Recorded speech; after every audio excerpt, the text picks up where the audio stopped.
নমস্কার বন্ধুরা, আজ জ্যৈষ্ঠ মাসের প্রথম মঙ্গলবার, আবার কৃষ্ণপক্ষের অষ্টমী তিথি। তাই একসঙ্গে আজ আমার বাড়িতে জোড়া মায়ের পুজো। এই জোড়া মা কেন বললাম?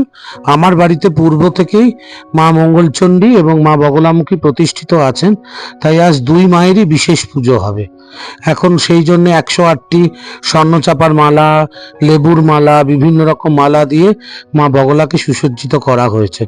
তারপরে বিশেষ পুজো হচ্ছে। একটি আমার এক পরিচিত দাদার কিছু গ্রহদোষ ছিল, তার জন্য আজ একটু মা বগলার বিশেষ পুজো এবং হোম করা হয়েছে। আপনারা সবাই জানেন যে বগলা মায়ের পুজো করলে অনেক কিছু খণ্ডন করা যায়, তাই একটু সামান্য পুজো হোম তার আয়োজন করা হয়েছে।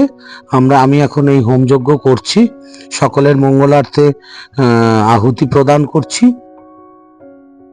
আমার এই ভিডিওটি ভালো লাগলে অবশ্যই লাইক এবং শেয়ার করে দিন।